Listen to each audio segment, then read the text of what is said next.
Welcome everyone, and thank you for joining us for Finance Magnates executive interviews once more. We have with us today ATFX leadership. We have Wei Qiang and Siju Daniel from ATFX. Thank you for joining us today. Thank you. How is FMLS going this year so far? I think it's fantastic. There's a lot of excitement in the air. There's a lot of energy. I think obviously everyone, for the most part, it's been a good year, and it's reflected in the attendance and the energy that I see. So it's been great. Something missing for me. There's no shoe shiny. There's no high dressing. We had snow yesterday. Yeah, we had snow. Yeah, so I think it's a fantastic event. The people, I think, main focused on local, European, UK. Quality is high. People enjoy it. I think yesterday when we were at the panel, at the leaders panel, we had some very interesting conversations with the rest of the speakers, and it was mentioned, how London this year, I think it was a key takeaway, that how London this year is not what we expected in terms of it was thought to be stagnating, and it's actually not, with major new players coming into the market as well, which is going to, revive the market for everyone as well, bring a new segment of the audience. So very exciting times, it seems. Technology is on point. So how are you guys adding new technology, AI, blockchain into your service? How is that helping your clients at ATFX? Sure, thank you. So technology obviously is a key component of what we have to do, right? And particularly from my side of the business, which is more so the retail, versus Wei, who looks after their connected institutional business. I would say there's an internal and external component to it, right? So the internal component is how do you leverage technology to be more efficient in your onboarding process in terms of servicing your customers. So using things like AI for EKYC, using AI, for example, even for internal meetings, right? Having all these assistants to be able to take care of notes and send them out automatically. So I think one component of it is how do you leverage technology for your internal processes? How do you make it more efficient? How do you onboard your customers faster? And so that's been a key component of that in terms of how we're using it, right? And then externally, how do you then provide this to your clients, right? And so we're using different tools in terms of trading resources, trading analytics that we put in front of them. We've actually even leveraged blockchain in an interesting way with our IBs, for example, where we leverage blockchain to verify that an IB is authentically our IB. Right. So ATFX, we operate in 23 different offices in multiple jurisdictions. It's very important that you know who you're talking to. I just noticed now that actually in the cocktail bar that you guys are sponsoring, one of the cocktails is called 23. Now I know why. Yeah. Exactly. Makes sense. It's named after our 23 offices. So there you again, go. I think we use it as best as you can to improve your internal processes, and at the same time, use it to provide your customers with everything they need in terms of authentication, verification, and also they can understand the market in a more dynamic process as well. So that's how we're using it on the more so retail side of the business. Yeah, on the institute side, we have a different approach. Not everybody want to buy things from vending machine. You know what I mean? Yeah. So we consider the automate the onboarding journey as well, but at some stage, not a complete journey. We do want our VIP clients to go through all the links, all the face taking from the wire phones. So we combine those two. But for AI thing and the blockchain as well, there's some need from institute side. One thing is the risk management. So we're working with the press on this year. I think we started from May, 6 months. We're trying to implement their technology with AI or big data in place, try to offer our clients some better risk management system. And another thing is, not like a unique feature for us. We're using blockchain technology for payment solutions as well. Based on we following the rules locally, and some jurisdictions will take stable coins payment. So that's kind of efficient, fast. Normally for bank transfers, you take 1 or 2 days, right? Yeah. People, the clients, they have a margin call. They want to take advantage of the market move to try to make some profit.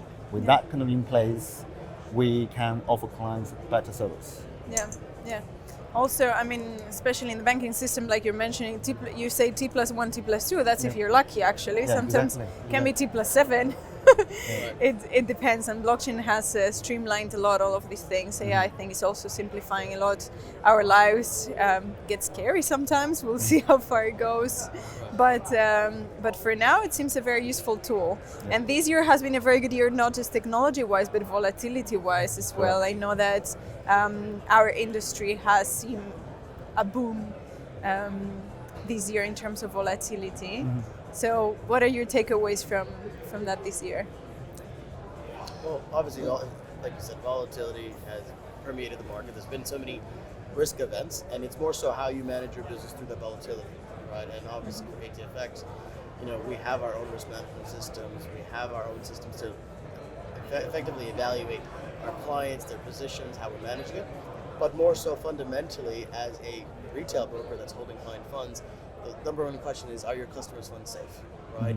And one of the things we like to tout is, we are regulated across 8 different jurisdictions, right?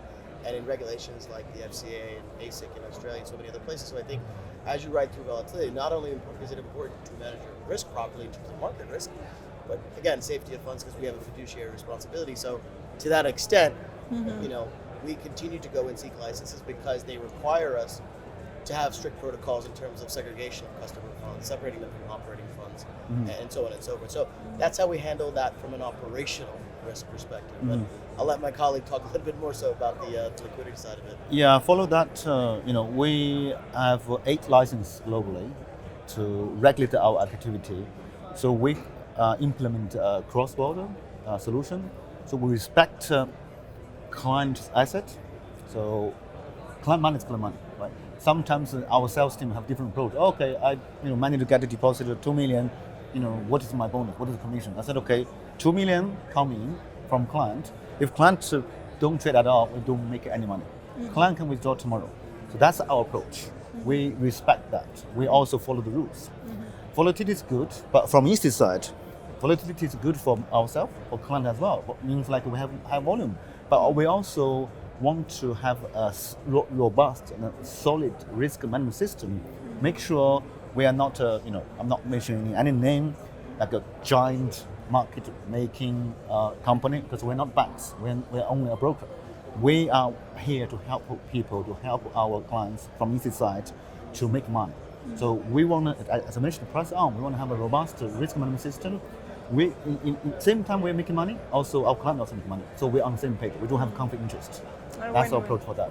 Yeah, the idea is that at the end in this industry and in the world evolves together, right? Yeah, so, exactly. I mean, like we like to say in Finance Magnates, our mission is, not just be part of change, but actually be proactive in change, which is why we do all of these network gatherings and we do our journalism, education in depth and everything that we do, because we all need to drive forward everything in the industry, and that's you with your partners and with your clients. So in terms of partnerships on the institutional grade level, so I guess that question is for you, Wei. How do you handle the partnerships? How is the institutional grade services adapted to those partners? Partnerships is very important. We mentioned about yesterday in the panel, do you want to become a department store? You want to, conquer the world? Yeah. I think as a broker, we need to focus on what we're good at. We've been in the market since 2016. We're a relatively young company, but I think the principle of the business is not too complicated. So, but how to maintain the high quality, how to stay on, be consistent is difficult. Yeah. So working with partners in conference, in technology, in marketing even, is very important. So working with you guys, I remember since 2017, we came in here like as a starter, we sponsored something. Now like we're one of the main sponsors. Important because we build the trust. You trust us, we're a good company. And also working with some tech companies which really can benefit our clients. Like this month we start a partnership with Yobos, Centroid, basically to offer our clients more choice, more options. And although we would do more work, more like integration, we want to give clients more choice, more options, so they can also save the cost or be more active in some market, because they have different regions for different solutions. So that's something we want to. Plus, kind of a repeat press on solutions. We also worked with Spark as well. We invested in the company in Singapore. They are like a local companies for agency business. We also have an ambition to expand in the market, and we understand the technology they have is very advanced compared to the current market. So we want to offer that to our clients as well using partnership. But at the moment, the landscape is quite competitive, though, when Yeah. it comes to liquidity and institutional services. And yesterday, it was very interesting to hear that some of the biggest brands in the world are saying that you see the future going into a more collaborative environment instead of a competitive environment. But however, it remains at the moment that brokers and different clients, they need to select a solution. They may select multiple, but how do your services stand out? What kind of benefits can you provide that differentiate ATFX from other providers? When we set up the brand ATFX Connect 2018, we ask ourselves, and we have a gathering in London. I mean, people ask internal staff, what is the unique selling point? We've been discussing in the last 6 or 7 years. From my humble opinion, for in-state world, there's no unique selling point from any company. That's my view. I think if you want to create something, the quality of each part. So we want to focus on, from my opinion, client service and technology. Those 2 things we want to focus on in probably next 12 months. Client service, we build a 24/5 now for globally. We're using our global offices from London, Dubai, Sydney, Hong Kong, even Mexico City. We give a client face-to-face. Sometimes it's on a video, sometimes on a call, like the touch, human touch service. Not like we send you the automated reply from our email. The technology is in line with what we discussed just now about the partnership with other people, and also we are setting up a team. We call it AT Tech for now. It's only early stage. We already have 6 people in place. Try to develop something ourselves, tailor-made. Because when you work with partnerships, sometimes they're busy. They have a massive client base. They probably won't have time or have resources to develop something for you. Right. And we want to use that kind of department to develop something in the future. Probably in 2 or 3 years' time, we can have something out for our clients. It will probably be run by AI by then. Yeah, in 2-3 years' time. Hopefully not. Hopefully not. Yeah.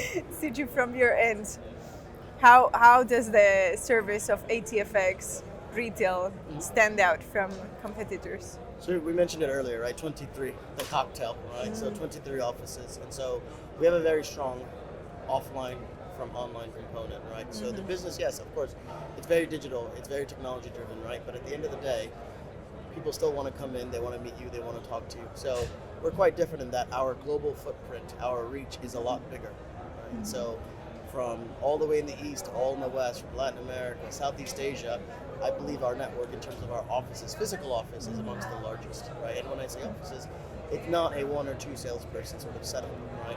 One of the things that also differentiates us is that, if you have a globalized offering, meaning a one-size-fits-all, it doesn't work, right? So I've now spent, the better part of the year traveling around to the majority of these offices, and what we do is, in each of the regions that we operate, we hire the local executive, we hire local staff, so from the sales side to the marketing side to the customer service side, because even within the same region, for example, what works well in Dubai may not work well in Jordan, right? So I think 1, the customization in terms of at a very local level, and 2, nothing can beat face-to-face, right? And I've seen it, in my career, where if you're dealing with someone on a pure digital basis and they're placing funds with you, because at the end of the day, that's what they're doing, right? Yeah. If you don't get to meet that person, for example, and especially in the emerging markets and developing markets that we're working in, the average size of the customer funds that expense exponentially when they're able to come in and they see that you actually have a brick and mortar presence, right? And that's a big differentiator. 1, like I said, the localization, and then 2, simple face-to-face meetings that simply cannot be beat. And I think that makes a big difference for us. Yeah. One thing I want to add, if you allow me, because otherwise I will be told off by our sales team. They want me to mention if they can insert something in this discussion. I mentioned about customer service, I mentioned technology, third thing is product. So we launched the NDF. If any audience for this interview know what it means, we launched globally recently. So we have a PB in place, we have a technology in place. If anyone interested, please feel free to reach out to us. You heard him. Yeah. Tell me something.